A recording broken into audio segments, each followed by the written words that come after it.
अतुल लोंढे पाटिल, आपसे शुरुआत कर रही हूं। सरकार ने पूरा जो खाका था या पूरी जो जानकारी वो बता दी, ना पेट्रोल के दाम बढ़ाए, ना डीजल के दाम बढ़ाए, ना एटीएफ के दाम बढ़ाए। सरकार ने एब्सोल्यूट प्रोटेक्ट करके जनता को अब जाकर कमर्शियल सिलेंडर के दाम बढ़ाए। आपकी वो कौन सी आंख है जो देख लेती है भाई कि चुनाव खत्म हो जाने दो, चुनाव के बाद दाम बढ़ेंगे बढ़ेंगे? ये प्रेडिक्शन भी करने लगी क्या राजनीतिक पार्टियां? नहीं, अभी क्या है, पहचान हो गई है। अब आप लोग समझते नहीं है। मोदी जी ने 7 रुपए की, देखिए गरिमा जी, आप समझते नहीं है, मोदी जी ने राहत दी है 7 रुपए की, 1000 रुपए नहीं किया है। आप समझते ही नहीं मोदी जी को। और वो चाहते हैं कि ये जो युवा लोगों को उन्होंने पकोड़े तलने का जो आइडिया दिया था, अब वो चाहते हैं कि अभी युवा पकोड़े नहीं तले, पकोड़े भी अभी एआई के टेक्नोलॉजी से कैसे न कैसे तले जाएंगे। और थोड़ा करेक्ट आपको कर दूं, ये डॉलर जो है ना, ये जा रहा है ऊपर ऊपर। बहुत अच्छी बात है। मोदी जी कहते थे कि ऐसा नहीं होता, लेकिन डॉलर ऊपर ही ऊपर जा रहा। 95 रुपया 34 पैसा गया है। $1 बढ़ता है तो 15,000 रुपए, 15,000 करोड़ जो है वो सालाना खर्चा बढ़ जाता है। अभी $15 तो बढ़े, सिर्फ 2.25 लाख करोड़ का खर्चा जो है सालाना वो बढ़ने वाला है। लेकिन रुपया नहीं गिर रहा है, डॉलर स्ट्रांग हो रहा है। आप इकोनॉमिक्स नहीं समझते, हम लोग नहीं समझते इकोनॉमिक्स। तो डॉलर जो है वो इंप्रूव हो रहा है, रुपया नहीं गिर रहा है।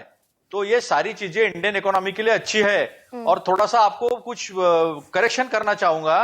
इन्होंने 3 रुपया 40 पैसे और 9 रुपया 46 पैसे से 32 और 33 रुपए तक ले गए थे। क्यों? क्योंकि जब लोगों को राहत की जरूरत पड़ेगी तो फिर वो 17 रुपया 21 रुपए तक लाना पड़ेगा ना।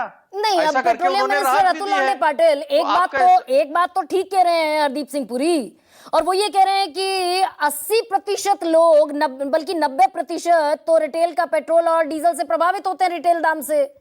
तो 90% तो सिक्योर्ड है ना। ये जो कमर्शियल इंडस्ट्रियल यूज के सिलेंडर्स हैं, ये तो मात्र 16% है टोटल कंजम्पशन का।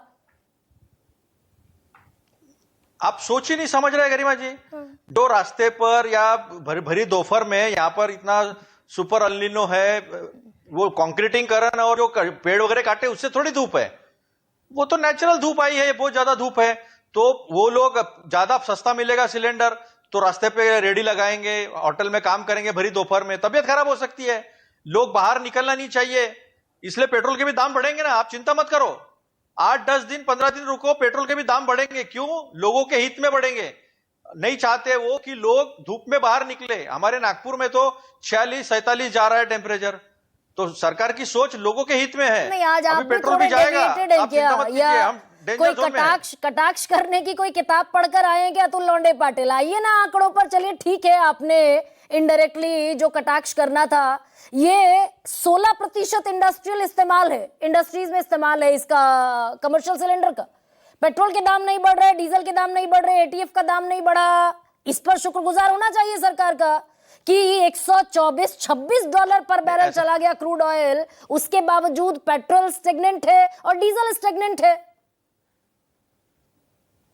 नहीं, कैसा गरिमा जी, मैं थोड़ा सा अभी सीरियसली बात करता हूँ। हाँ प्लीज। जब $1 से बढ़ जाता है ना, तो 22,000 करोड़ का एनुअली नुकसान जो है वो पहुंचता है। अब केवल ये नहीं है, अभी डॉलर भी बढ़ा है, वो 96 रुपए को छू रहा है, 100 रुपए तक छू जाएगा डॉलर। तो ये एक अलग तरीके का बढ़ोतरी जो है, जो जनता पे आने ही वाली है। आज आप बोले ना बकरी की माँ कब तक खैर मनाएगी, तो ये खैर मनाने वाली बात है। 8-10 दिन में ये भी बढ़ेगा और 25 रुपया 35 रुपए तक बढ़ाएंगे लोग, ऐसा माना जा रहा है। ये कंपनी ने कितना प्रॉफिट कमाया वो छोड़ दो, ये डायनामिक्स वगैरह जो है वो सिर्फ कहने की बात आती है जब रेट बढ़ाने पड़ते हैं। जब रेट सस्ते हो जाते हैं इंटरनेशनल मार्केट में, तब डायनामिक्स नहीं लगता है। डायनामिक जो है वो कहां नहीं बढ़ाया लगता सरकार ने दाम? तो एक्साइज ड्यूटी घटा दी सरकार ने, वो जो सीधा सीधा रेवेन्यू लॉस सरकार झेलती दिखाई दी। अभी ड्यूरिंग द वॉर 10 रुपए पेट्रोल पर एक्साइज ड्यूटी घटी, 10 रुपए डीजल पर घटी, डीजल पर तो 0 हो गई। कहां बढ़ाया सरकार ने दाम? बराबर है ना। दुकान में हम जाते हैं ना, तो दुकान में मालिक क्या करता है, ये जान पहचान वाला है तो इसको 25 रुपए पर बढ़ा के बता दो।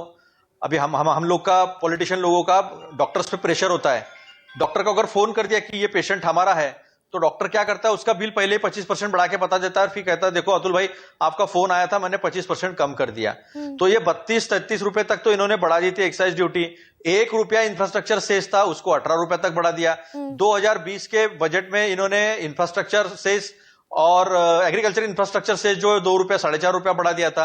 हर तरह से चूसा है, 45 लाख करोड़ के ऊपर इन्होंने जनता के जेब से पैसे निकाले हैं। अरे क्या और करेंगे एक भाई, फैक्टर आपने नहीं बताया 116 इसमें जो मैं जोड़ना चाहूंगा, रशिया $126 पर बैरल अगर क्रूड ऑयल का दाम पहुंचेगा इंटरनेशनल मार्केट में, तो अतुल लौंडे पाटिल क्या किया जाएगा?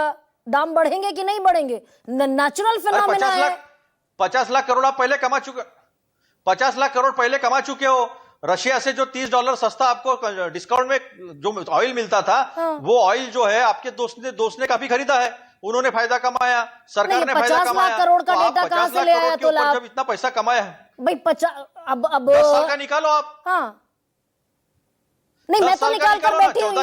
ये 38 लाख करोड़ से 50 लाख करोड़ पहुंचा देंगे आप। भाई ठीक है, पॉलिटिकल पार्टी है, आरोप लगाते हैं, पर फैक्चुअल तो रहिए ना कम से कम। आपने इंफ्रास्ट्रक्चर सेस पकड़ा क्या?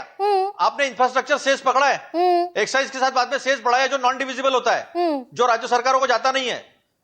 2 रुपया उन्होंने इंफ्रास्ट्रक्चर सेस, एग्रीकल्चर इंफ्रास्ट्रक्चर से 2 रुपया 4.5 रुपया बढ़ाया। 1 रुपया से 18 रुपया तक इन्होंने रोड इंफ्रास्ट्रक्चर सेस बढ़ा दिया। तो जोड़ दीजिए आपके 38। और दूसरी बात, रशिया से $30 सस्ता मिला ना, कई दिनों तक, कई 1-2 साल तक मिला ना, वो भी यूक्रेन वॉर के वक्त, तो वो भी आपने जोड़ा नहीं है। तो इतना पैसा आपने कमा लिया है, लेकिन आप लोगों को राहत नहीं दोगे। अभी कहोगे बढ़ गया है, हम क्या करें? तो जफर इस्लाम, ठीक है, अब जफर साहब ठीक है, 1 सेकेंड, एक मिनट, एक आंकड़ा 10 सेकंड, सिर्फ 10 सेकंड, मैं ज्यादा समय नहीं लूंगा। अभी देखिए इनका इन्फ्लेशन का रेट कैसा है। आपने कहा, फिर कटाक्ष किया मैंने, 3.4% इन्फ्लेशन बताते हैं, लेकिन देखिए सैलरी 6% से, रेंट 10% से, स्कूल फीस 15% से, एलपीजी 48% से, ग्रोसरीज 12% से, ईटिंग आउट 20% से, हेल्थ इंश्योरेंस 15% से, इतने परसेंट से इन्फ्लेशन हुआ है। लेकिन इनका इन्फ्लेशन का आंकड़ा 3.4%। नहीं तो फेलियर आपका है, और सीधे सीधे विपक्ष का फेलियर है। वो 400 रुपए का सिलेंडर पर, 400 रुपए के सिलेंडर पर देश में बवाल हो गया 2014 में, 2013 में। अतुल लौंडे पाटिल, अभी 800 रुपए का सिलेंडर है। आप इसी रूम में बैठते रहिए, ट्विटर पर पूरी क्रांतिकारी राजनीति करते रहिए। निकलते थे ना 400 रुपए के सिलेंडर पर लोग। पिछले 11 साल में 100 से ऊपर आंदोलन हुए हैं। अभी मैंने बिजली के दर जोड़े ही नहीं है। अभी स्मार्ट मीटर निकाल कर लोग फेंक रहे हैं। अभी वो एक आंदोलन शुरू हो गया है। अच्छा, आंदोलन ठीक, और चुनाव दर चुनाव बीजेपी 2 चैनल पे 1 घंटे की राहत है, बाकी पूरे चैनल में। अतुल जी ठीक है।